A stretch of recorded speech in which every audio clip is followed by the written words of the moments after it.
আলিপুর কোর্টের এজলাসে বিচারককে হুমকির অভিযোগ। বৈশানু চট্টোপাধ্যায় সহ একাধিক আইনজীবীর বিরুদ্ধে অভিযোগ। জেলা জজকে চিঠি দিয়ে নালিশ বিচারকের। একটি মামলার শুনানির সময় দুপক্ষের মধ্যে বাদানুবাদ চলাকালীন বৈশানু চট্টোপাধ্যায় সহ কয়েকজন আইনজীবী হুমকি দেন। আমাকে দেখে নেওয়া এবং আমি নাকি সিন্ডিকেট করি সেটা ভেঙে দেওয়ার হুমকি দেওয়া হয়। আমাকে বলা হয় আমি কোথায় থাকি তারা সব জানেন। শুনানিতে কেন স্থগিতাদেশ দিলাম সব লিখে রাখতে বলা হয়। বাদানুবাদ চলাকালীন এজলাসের পরিস্থিতি নিয়ন্ত্রণের বাইরে চলে যায়। একজন বিচারকের সততা নিয়ে প্রশ্ন তোলা হচ্ছে, এটা রীতিমতো উদ্বেগজনক। মামলা থেকে অব্যাহতি চেয়ে জেলা জজকে চিঠি বিচারকের, প্রশাসনিক পদক্ষেপের দাবি। আরও অন্ধকারে কালীঘাট তৃণমূল। রাজ্যসভার সাংসদ পদ ছাড়লেন কোয়েল মল্লিক। তৃণমূলের সঙ্গ ত্যাগ করলেন মনীশ গুপ্ত। আর অন্যদিকে আজ ঋতব্রত তৃণমূলে যোগ দিচ্ছেন রাজারহাট নিউ টাউনের প্রাক্তন তৃণমূল বিধায়ক তাপস চট্টোপাধ্যায়ও। যারা যাওয়ার দয়া করে 21-এর আগে তারা নাম লেখান ওদের সঙ্গে। কার্যত ডেডলাইন দিলেন মমতা বন্দ্যোপাধ্যায়। বৃহস্পতিবার মমতা বন্দ্যোপাধ্যায়ের সঙ্গে এক সময়ের আরও এক সহকর্মীর বন্ধন আরও আলগা হলো। এবার তৃণমূলের রাজ্যসভার সাংসদ পদ ছাড়লেন কোয়েল মল্লিক। একই সঙ্গে তৃণমূলের সঙ্গ ছিন্ন করছেন প্রাক্তন রাজ্যসভার সাংসদ মনীশ গুপ্ত। অন্যদিকে ঋতব্রত তৃণমূলের পথে রাজারহাট নিউ টাউনের প্রাক্তন তৃণমূল বিধায়ক তাপস চট্টোপাধ্যায়ও। এদিকে কোয়েল মল্লিকের পদত্যাগের ফলে রাজ্যসভায় কালীঘাট তৃণমূলের সদস্য সংখ্যা কমে হলো 9।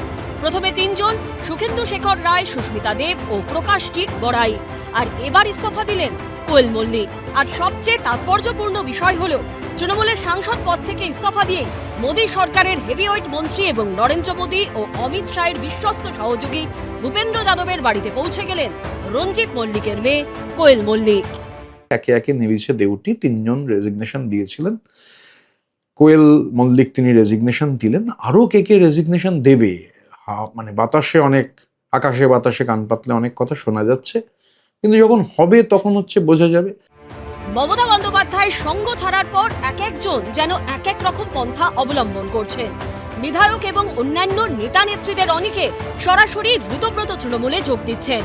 সাংসদদের অনেকে সরাসরি এনসিপিআই এর সঙ্গে মিশে গেছেন, যারা মোদী সরকারকে সমর্থন করছেন। কেউ তৃণমূলের রাজ্যসভার সাংসদ পদ থেকে ইস্তফা দিয়ে বিজেপিতে যোগ দিয়েছেন এবং তাদের ফাঁকা হওয়া রাজ্যসভার সাংসদ পদে বিজেপির হয়ে ভোটে লড়ছেন। আর এবার কোয়েল মল্লিক রাজ্যসভার সাংসদ পদ ছেড়েই হেভিওয়েট বিজেপি নেতা ভূপেন্দ্র যাদবের সঙ্গে দেখা করলেন। আর তাই প্রশ্ন উঠছে, সুখেন্দু শেখর রায়, সুস্মিতা দেব, প্রকাশজিৎ বড়াইকের মতো কোয়েল মল্লিকও কি বিজেপিতে যোগ দেবেন? তিনিও কি বিজেপির হয়ে এবার রাজ্যসভায় যোগ দেবেন? সুকান্ত মজুমদারের কথা থেকে সেরকমই ইঙ্গিত মিলেছে।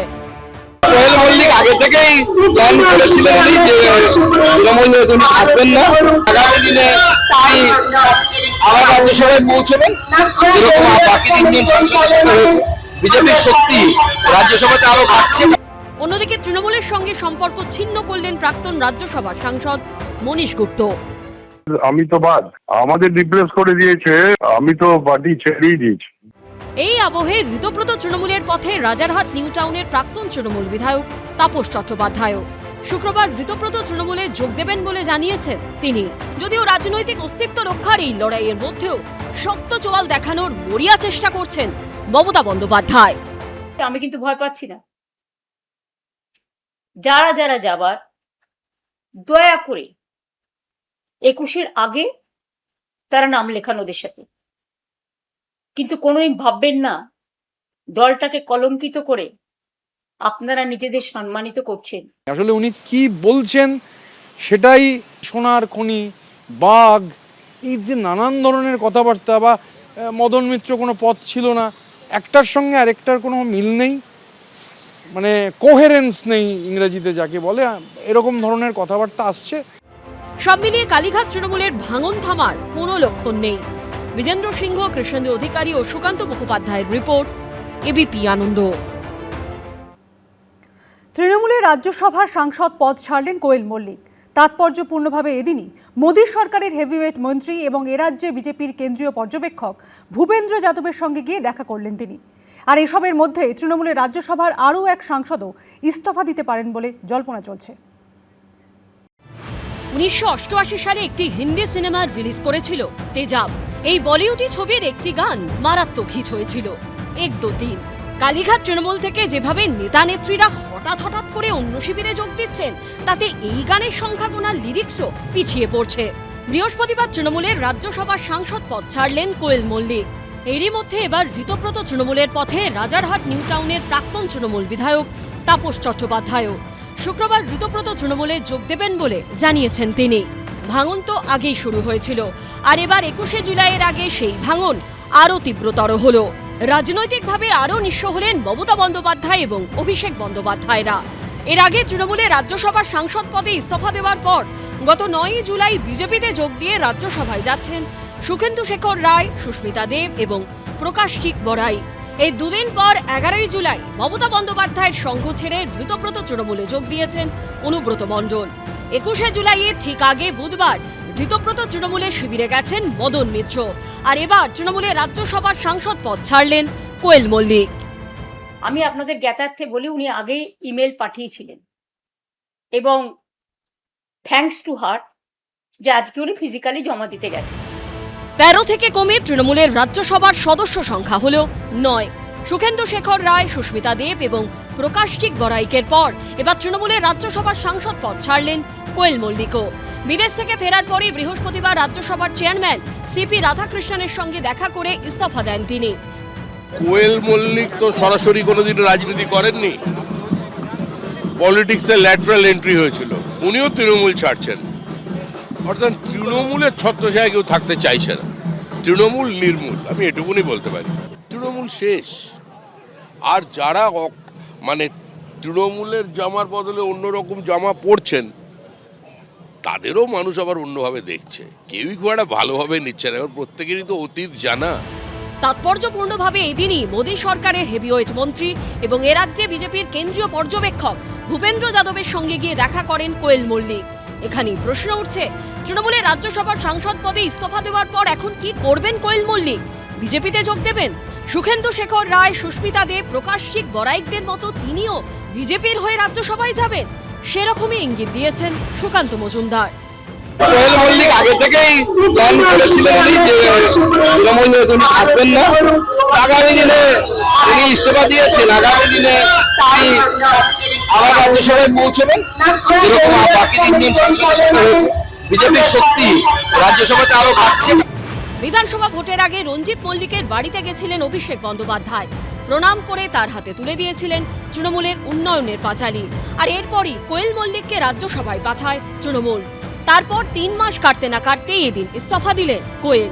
তৃণমূলের রাজ্যসভার আরও এক সাংসদও ইস্তফা দিতে পারেন বলে জল্পনা চলছে। বিজেন্দ্র সিংহ, ঝিলম করঞ্জাই ও আশাবুল হোসেনের রিপোর্ট, এবিপি আনন্দ। তাকে রাজনীতিতে এনেছিলেন মমতা বন্দ্যোপাধ্যায়। এবার তৃণমূল নেত্রীর হাত ছাড়লেন আমলা থেকে রাজনীতিবিদ হওয়া মনীশ গুপ্ত। বলেন, 5-6 বছরে ভালো পদে ছিলাম না, দক্ষিণ কলকাতার সাংগঠনিক পদে থাকলেও তার নাম কে বাঁচতে। সূত্রের খবর, আজই মমতা বন্দ্যোপাধ্যায়ের কাছে চিঠি পাঠাবেন মনীশ গুপ্ত। বিগত 5-6 বছরে তো আমি কোনো ভালো কোনো পদে ছিলাম না। ওদের আমি এমনি সময় নষ্ট করে কি হবে ছেড়ে দিলাম। 21শে জুলাইয়ের আগে তৃণমূল ছাড়ার ঘোষণা করলেন মনীশ গুপ্ত, যাকে রাজনীতিতে নিয়ে এসেছিলেন মমতা বন্দ্যোপাধ্যায়। দলই আপনাকে ছেড়েছে বলতে? হ্যাঁ, দলই আমাকে ছেড়েছে, মানে আমাকে জুনিয়র ছেলেদের দিয়ে দিয়েছে এখন। ওদের আমার তো আর কোনো কাজ নেই। 21শে জুলাই নতুন করে পথ চলা হবে। আপনারা ভালো থাকুন, সুস্থ থাকুন, নিজেদের রক্ষা করুন। 1993 সালের 21শে জুলাই পুলিশের গুলিতে যখন 13 জন যুব কংগ্রেস কর্মীর মৃত্যু হয়, তখন রাজ্যের স্বরাষ্ট্র সচিব ছিলেন মনীশ গুপ্ত। অর্থাৎ পুলিশ যে আমলার অধীনস্থ ছিল।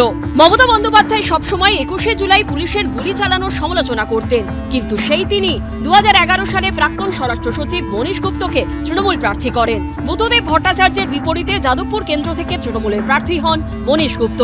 জেতার পর তাকে নিজের মন্ত্রিসভায় বিদ্যুৎ মন্ত্রী করেন। শুধু তাই নয়, 2017 সালে মনীশ গুপ্তকে তৃণমূলের রাজ্যসভায় সাংসদও করেন মমতা বন্দ্যোপাধ্যায়। আমাকে ওনারা যাদবপুরে দিলেন বুদ্ধদেব ভট্টাচার্যের বিরুদ্ধে। তখন কি কেউ ভেবেছিল যে আমি জিতবো কিংবা কি তৃণমূল ক্ষমতায় আসবে? তা তো কেউ ভাবেনি। তারপরে আমি একটা ভ্যাকেন্সি ছিল, 3 বছর মাত্র আমি এমপি ছিলাম। তারপরে তো আমি ফিরে এসেছি। তারপরে তো আমি ইলেকশনেও দাঁড়াইনি, 2021-এও দাঁড়াইনি, এই যে 26-এও দাঁড়ায়নি, আমি এখন ছেড়ে দিলাম। মনীশ গুপ্তকে মন্ত্রী করা নিয়ে বারবার চরম সমালোচনার মুখে পড়েছেন মমতা বন্দ্যোপাধ্যায়, যিনি 21শে জুলাই শহীদ দিবস পালন করেন। তিনি কি করে সেই সময়কার স্বরাষ্ট্র সচিবকে মন্ত্রী সাংসদ করতে পারেন? এটা কি শহীদদের অপমান করা নয়? এই প্রশ্ন বারবার উঠেছে, কিন্তু মমতা বন্দ্যোপাধ্যায় নিজের অবস্থানে অনড় থেকেছেন। সেই মনীশ গুপ্তই মমতা বন্দ্যোপাধ্যায়ের সঙ্গ ছাড়লেন। জুলাই সামনে এই গুলি চালনা নিয়ে একাধিক আরে এটা একাধিক একদম সম্পূর্ণভাবে ভিত্তিহীন।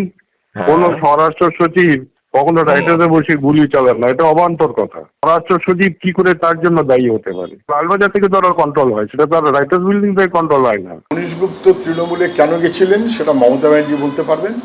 আসলে যা উনি বলেন মমতা ব্যানার্জি তার যে উল্টোটা করেন, এটা সব ক্ষেত্রে স্পষ্ট, মনীশ গুপ্তর ক্ষেত্রেও স্পষ্ট যে 21শে জুলাইটা একটা আসলে তৃণমূল কংগ্রেস রাজনীতির মনোভাবেই ব্যবহার করেছে। 2011 সালে ক্ষমতায় আসার পর 21শে জুলাইয়ের ঘটনা তদন্ত করতে একটি কমিশন তৈরি করেছিলেন মমতা বন্দ্যোপাধ্যায়। সেই কমিশন তার রিপোর্টও জমা দেয়, কিন্তু 15 বছরে তৃণমূলের আমলে কমিশনের রিপোর্টের ভিত্তিতে কারোর বিরুদ্ধে কোনো ব্যবস্থা নেওয়া হয়নি। কৃষ্ণেন্দু অধিকারী, সুকান্ত মুখোপাধ্যায় ও ঐশী মুখোপাধ্যায়ের রিপোর্ট, এবিপি আনন্দ। 21শে জুলাইয়ের আগে আরও নিঃস্ব হল কালীঘাট তৃণমূল। এবার মমতা বন্দ্যোপাধ্যায়ের হাত ছাড়ার কথা ঘোষণা করলেন মনীশ গুপ্ত। আর তৃণমূলের সঙ্গে সম্পর্ক ছিন্ন করা মাত্র মুখ্যমন্ত্রী শুভেন্দু অধিকারীর ভূয়সী প্রশংসা শোনা গেল মনীশ গুপ্তর গলায়। মদন মিত্র, কোয়েল মল্লিক, মনীশ গুপ্ত, একজন বর্ষিয়ান বিধায়ক, একজন নতুন সাংসদ, আরেকজন আমলা থেকে রাজনীতিবিদ হয়েছিলেন। দুদিনে মমতা বন্দ্যোপাধ্যায়ের হাত ছাড়লেন 3 জন। 21শে জুলাইয়ের আগে হাত আরো খালি হলো মমতা বন্দ্যোপাধ্যায়। এবার তৃণমূল ছাড়ার কথা ঘোষণা করলেন মনীশ গুপ্ত।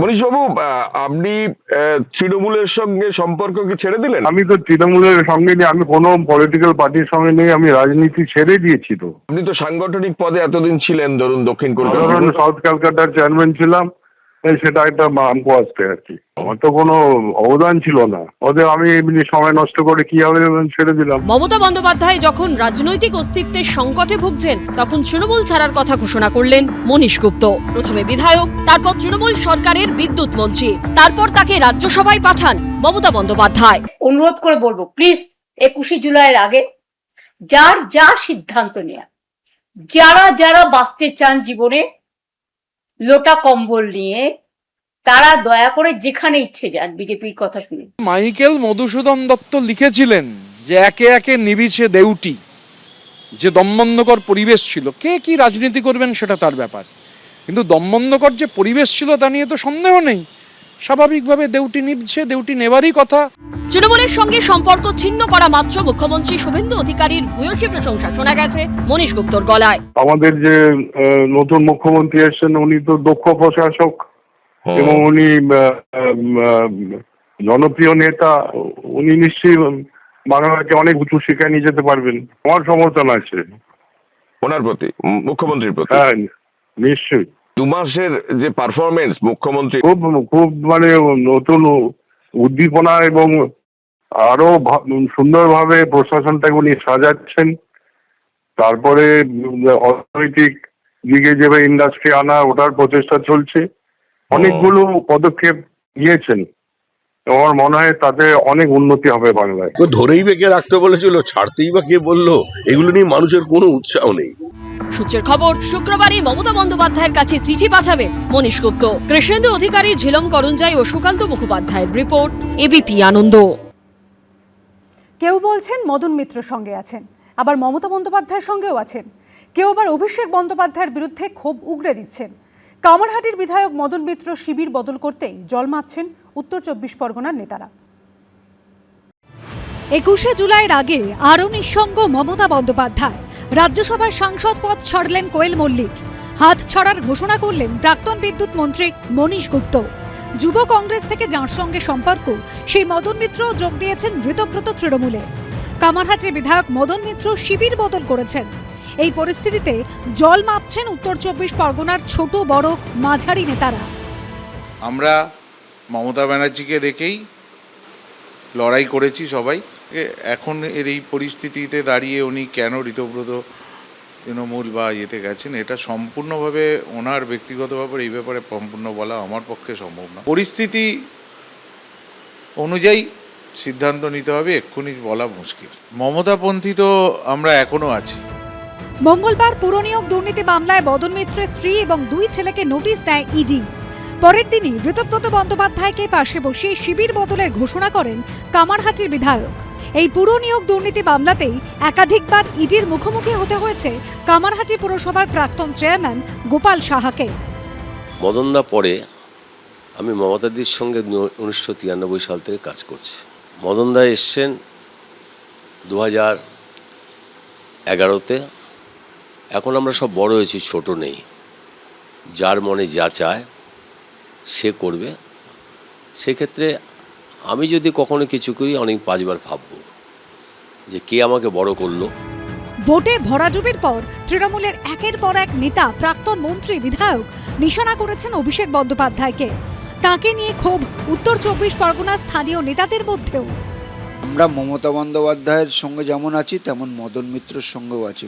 দুঃখের সঙ্গে জানাচ্ছি, অভিষেক ব্যানার্জি আসার পর দলের এই নিয়ন্ত্রণটা একটা কর্পোরেট হাতে চলে যাওয়ায়, আর অভিষেক বন্দ্যোপাধ্যায় কিন্তু তৃণমূল কংগ্রেসের জন্মলগ্ন থেকে থাকেনি।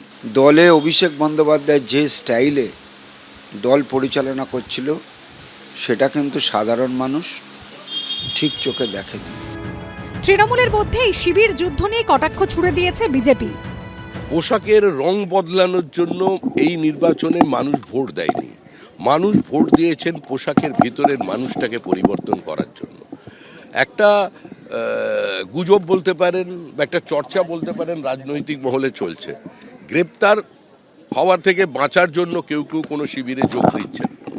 আমরা এ ধরনের কোনো তৃণমূলের দল ভাঙার কাজে আমরা নেই। তবে মদন মিত্র তো কালারফুল বয়, উনি কালারফুল করতে এসছেন হয়তো। কে যে কার পাশে রয়েছেন, কেই বা কখন শিবির বদলে ফেলছেন, রাজনীতির খেলা বোঝা দায়। সমীরণ পাল ও পার্থপ্রতিম ঘোষের রিপোর্ট, এবিপি আনন্দ। এবিপি আনন্দ, এগিয়ে থাকে, এগিয়ে রাখে।